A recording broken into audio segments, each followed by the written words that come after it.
बदलापूरनंतर नायगावही हादरलं। 7 वर्षीय चिमुकलीवर शाळेतच कॅन्टीनमध्ये काम करणाऱ्याकडून लैंगिक अत्याचार, अल्पवयीन आरोपीला पॉक्सो अंतर्गत अटक।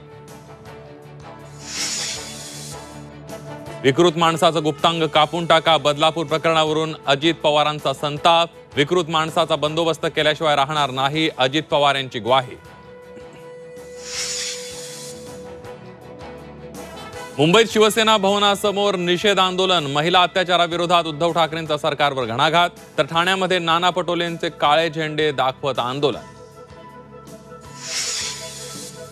हिंसाचार कधीही खपून घेणार नाही, शरद पवारांनी कार्यकर्त्यांसोबत पुण्यात आंदोलनादरम्यान घेतली शपथ, तर आरोपीला शिक्षा होईपर्यंत स्वस्थ बसणार नाही, सुप्रिया सुळेंचा इशारा। महाविकास आघाडीच्या निषेध आंदोलनाला भाजपचंही उत्तर। अमरावतीमध्ये भाजप प्रदेशाध्यक्षांच्या उपस्थितीत जाणीवांचा जागर आंदोलन, तर मुंबईमध्ये आशिष शेलार, चित्रा वाघ, महाडमध्ये प्रवीण दरेकरांचं आंदोलन। नागपूरच्या पत्रकार परिषदेत राज ठाकरेंचा पवारांवर हल्लाबोल।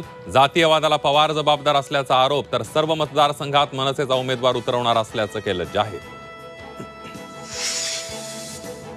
नेपाळ बस दुर्घटनेनंतर रक्षा खडसे काठमांडूमध्ये दाखल। जळगावातील भाविकांचे मृतदेह महाराष्ट्रात आणण्याचे प्रयत्न सुरू, तर मृतकांच्या नातेवाईकांसाठी पंतप्रधान मोदींकडून मदतीची घोषणा।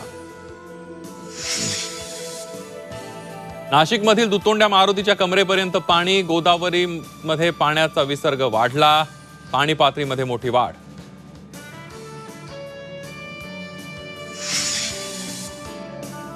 आणि पुढील 24 तासात मुंबईसह उपनगरात मुसळधार ते अतिमुसळधार पाऊस पडण्याचा हवामान विभागाचा इशारा। रत्नागिरी, रायगड, सिंधुदुर्ग, पुणे आणि सातारा जिल्ह्यांसाठी रेड अलर्ट जारी।